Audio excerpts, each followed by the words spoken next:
চ্যানেলে আবার একটি নতুন ভিডিওতে না আপনাদের সকলকে আবার একবার স্বাগত। আশা করবো আপনারা সকলে বেশ ভালো আছেন, সুস্থ আছেন, যে যেখানেই আছেন। আমরাও ভালো আছি।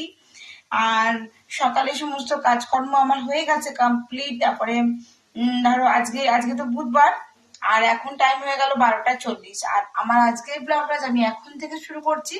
অবশ্যই সঙ্গে থেকো আর দেখতে থেকো আজকের ব্লগটা, স্কিপ না করে কিন্তু। তো চলো ব্লগটা শুরু করি। আর তোমাদের সঙ্গে ফুটেজটা মানে তখন শেয়ার করলাম। আর আজকে সকালে মিঠিকে আমি খেতে দিয়েছিলাম চিড়ের পোলাও। মিঠিকে সকাল সকাল চিড়ের পোলাও করে দিয়েছিলাম, একদম গরম গরম ধোয়া ওটা চিড়ের পোলাও। আর ও খুব ভালোবাসে। আর এখন এই ঠান্ডাটা যেহেতু পড়ছে না, তার কারণে আর কি ভাতটা দিচ্ছি না। এই দেখো একদম ঝরঝরে, দেখতে পাচ্ছ, একদম ঝরঝরে চিড়ের পোলাও। এটা ওর বাবার জন্য রেখে দিয়েছি।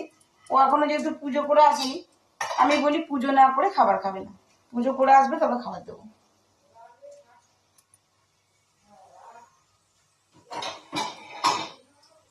তো চলো ব্লগটা কন্টিনিউ করি, অবশ্যই সঙ্গে থেকেও আজকে ব্লগটা। তো এদিকে ভাত টাত হয়ে গেছে, বাকি এই যে মাছ ভাতটা দিয়ে দিয়েছি। আর মাছ আজকে 3 পিসই আছে।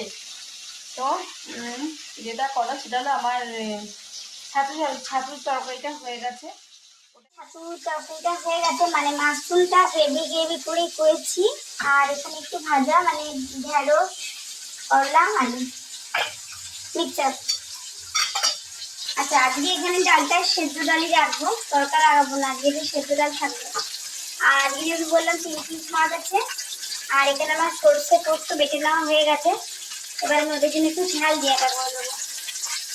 একটা তরকারি তো লাগবেই, ধরুন তার জন্য আমি করবো একটু ফুলকপি আলু বিনস দিয়ে ফুলকপির তরকারি। আমি এখানে ফুলকপি তরকারিটাকে বসিয়ে দিয়েছি। এরকম ভাজা ভাজা হোক, খুব ভালো করে ফুলকপি আর আলু দুটোই আমি ভালো করে ভেজে নেবো।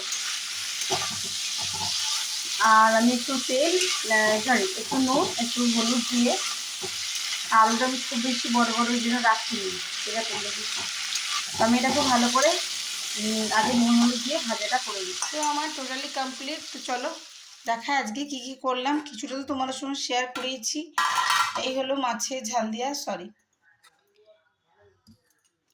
আর এই হলো ছাতুর তরকারিটা, ওটা একদম মাশরুম কারি বানিয়েছি আমি ওটা। আর এই যে করলা, উচ্ছে, ঢেঁড়স আর আলু দিয়ে ভাজা। আর বললাম ডালটা আজকে সেদ্ধ রাখবো, দেখো আজকে একদম সেদ্ধ। আর সাদা ডাল খেতে মিঠু খুব ভালোবাসে।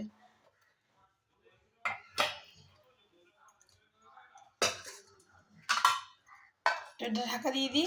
আর এটা হয়ে গেছে ফুলকপি আলুর তরকারিটা। কয়েকটা ফুলকপি না একটু চলে গেছে, আমি একটু বাইরে দিকে গিয়েছিলাম, লোক এসেছিলো। তো চলো আবার ব্লগটা কন্টিনিউ করছি একটু পরে। এখন টাইম 9টা 38, বিকেল থেকে আর ব্লগটা কন্টিনিউ করা হয়নি, কেন আমার আবার ঘাট থেকে পিঠ অব্দি ব্যথা করছে। দেখুন মিঠি পড়ে চলে এসছে আজকে। মিঠি আজকে 8টা থেকে পড়া ছিল, দিয়ে আমার মাথাতে দিয়ে লাগিয়ে দিয়ে, আর আমার যে ঘাড়ে ব্যথা করছে, ব্যথার তেল, অ্যাপেলো খানায় ব্যথার তেলটা না সত্যি খুব কার্যকরী। এই তেলটা আমি লাগাই ব্যথা করলে, ঠিক আছে। মিঠি এখন আমাকে দিয়ে দিচ্ছে। আর আমি ওইদিকে রাতে ডিনারটা বসিয়ে দিয়েছি।